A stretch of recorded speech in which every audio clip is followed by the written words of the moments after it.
Welcome to Holding Down the Fort by U.S. VetWealth. I'm your host, Jen Amos, a Gold Star daughter, veteran spouse, and upcoming author.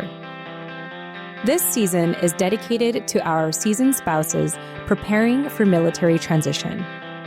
Together, we'll explore what happens when we stop following orders and start choosing what comes next. Because you too are retiring. And now it's your turn. Let's get started.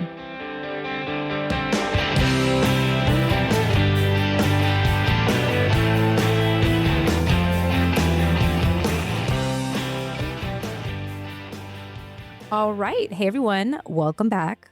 How are you? I'm doing well. Thanks for asking. And I thought I'd first start by recognizing National Military Podcast Day. Now, this has already passed, October 5th specifically. That was last Sunday. And the reason why I'm just talking about it now versus having talked about it on the actual day is simply because right now with the show, I'm in the mood to publish my episodes on Thursdays when I'm going to publish an episode. But I just wanted to reflect on its purpose. And I want to give a shout out to veteranpodcastawards.com, not because I'm up for any nomination or anything, but simply because I was doing a deep dive in the history of National Military Podcast Day. And according to what I found, it was created by Broken Jarhead with Shane Cunningham and Nick Nickerson. So shout out to both of these Army vets for giving us a holiday.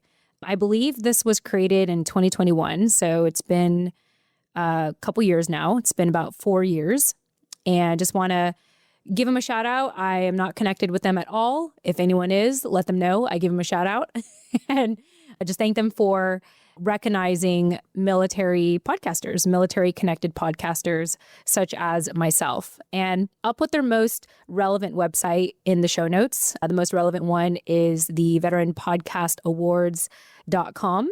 And it looks like they got a lot of fun things going on. So feel free to check them out. I see a lot of familiar faces. And, right now I'm just an onlooker. I'm stepping back into the networking scene, into the podcasting scene, into the military scene. So it's really cool to see that, having been gone for about a year, to see familiar faces continuing to level up in their online brand. So shout out to everyone, to all the nominees of the Veteran Podcast Awards. I'll just be over here in my little corner, just recognizing this late in the game. But hey, better late than never. And there's always next year.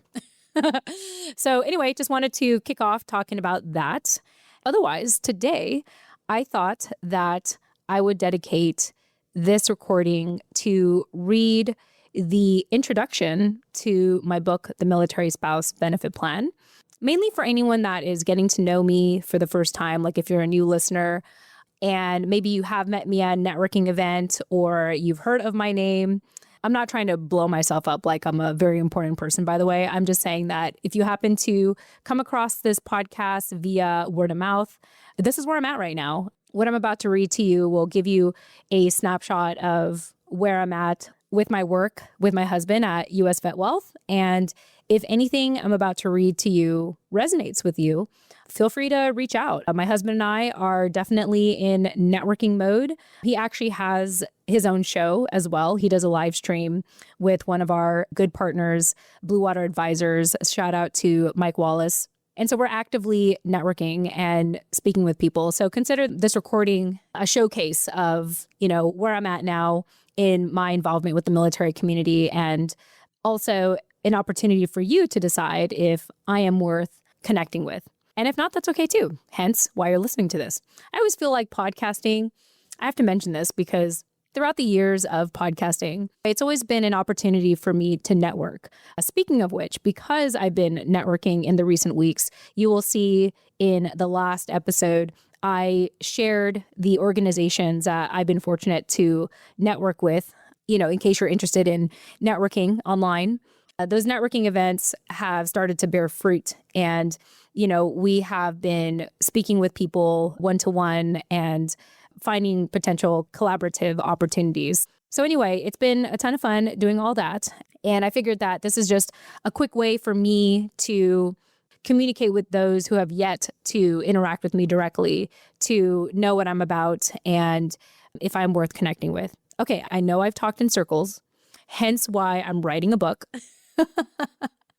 And let me just go ahead and read the introduction. So fun fact, the introduction is available to download for free now. Simply visit insidethefort.com, subscribe, and the first welcome email you will get, if you don't get right away, make sure you check your spam folder.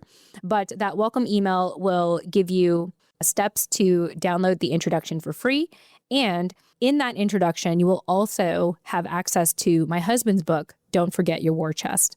So go ahead and check that out now at insidethefort.com. Otherwise, let me go ahead and read the introduction to you for those that maybe aren't readers or want to get a sample before downloading the book itself. So here we go.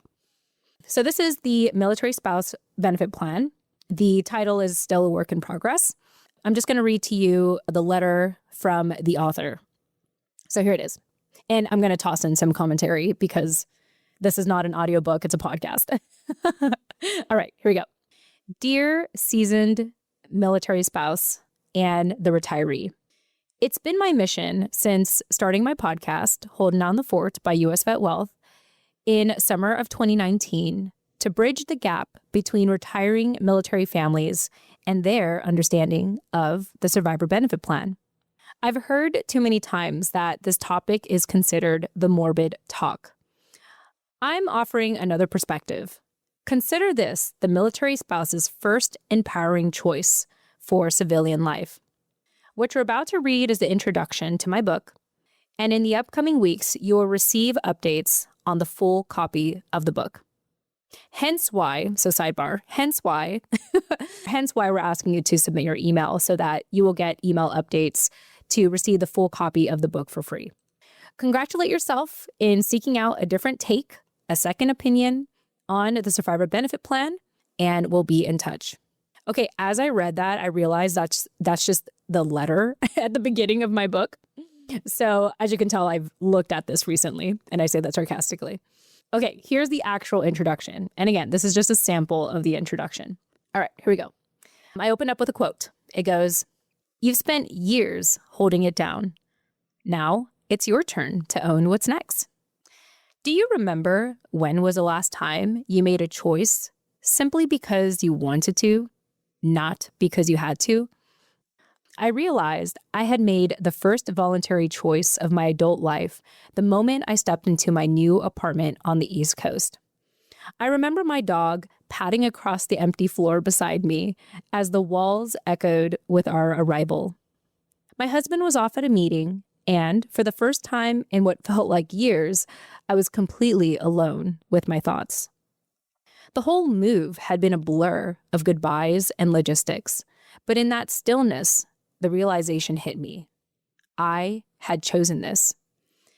And it was something I didn't have to choose, something that no one told me to choose. I chose it only because I wanted to.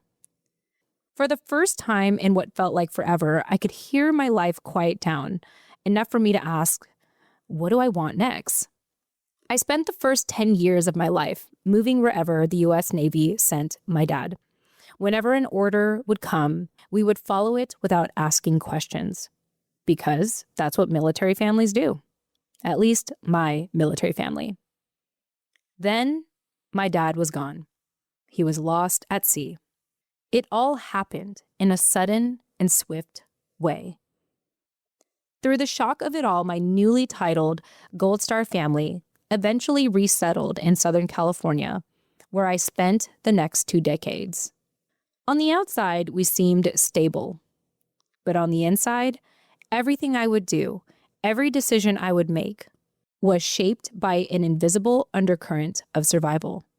I had changed schools constantly, and I bounced between college majors. I took on part-time jobs that were never quite the right fit. My mom offered me career advice, And maybe it had to do with the inertia of my military upbringing, but a steady job with benefits and security felt unnatural to me. I didn't know it at the time, but I was still operating from the same survival mindset that had shaped me since childhood. Underneath it all, and without me being able to understand it, my subconscious was wired to expect disruption. I had a mindset conditioned to stay nimble and to be ready to move on when necessary. Somewhere along the way, I learned to distrust stability. And I wasn't doing this because I was afraid. It was something unfamiliar. And because of that, I didn't trust it.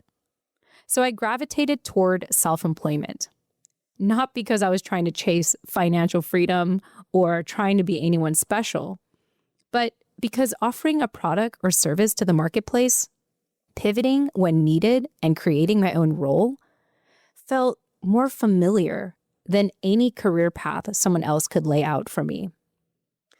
I was incredibly inexperienced at the time, but reacting and adapting to the marketplace felt normal to me.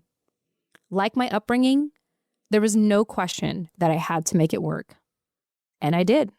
People called me resilient and strong, and I suppose I was both.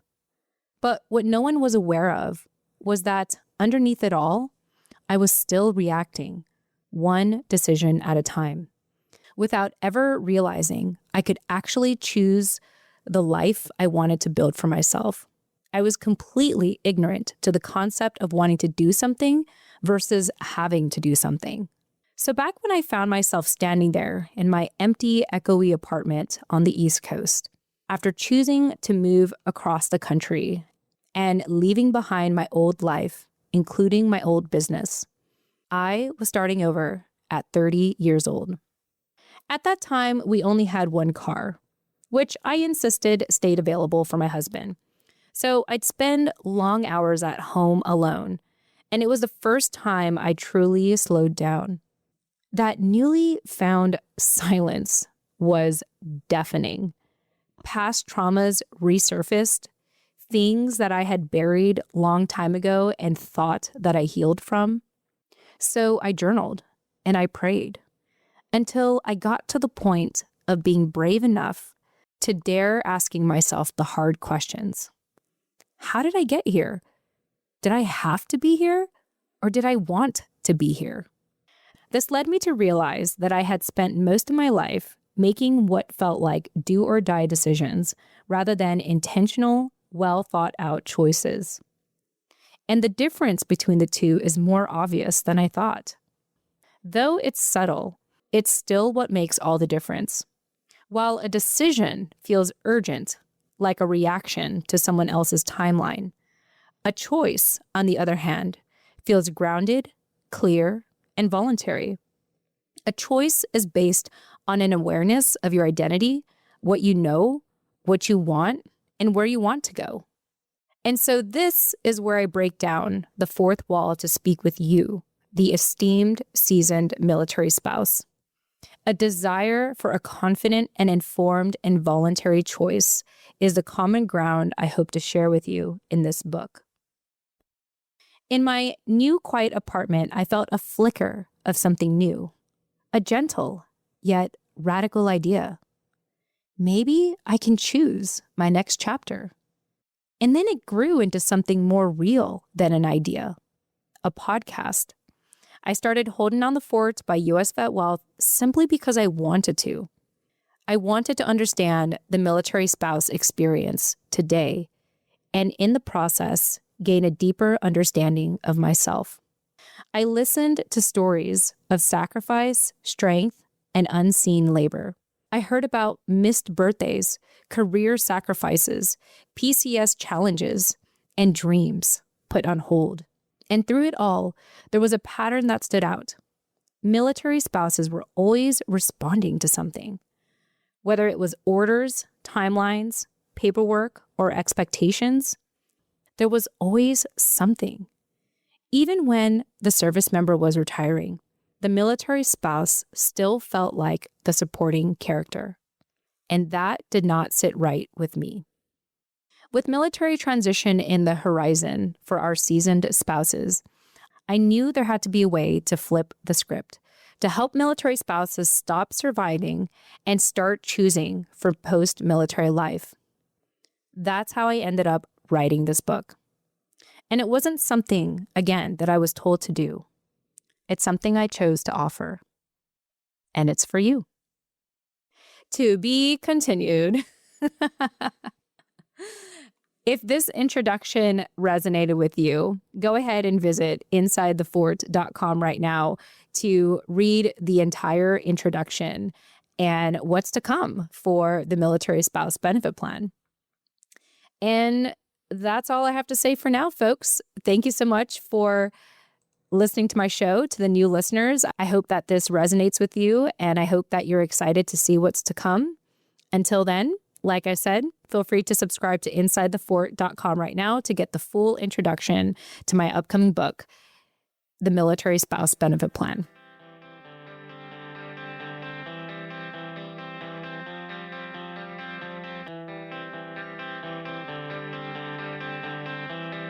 Hey, thanks for listening.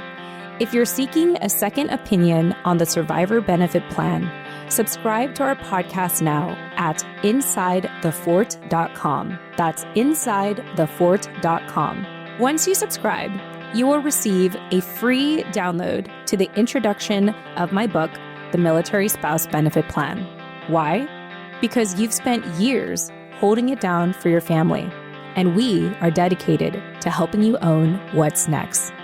See you on the inside at InsideTheFort.com, or we'll catch you in the next episode. Bye for now.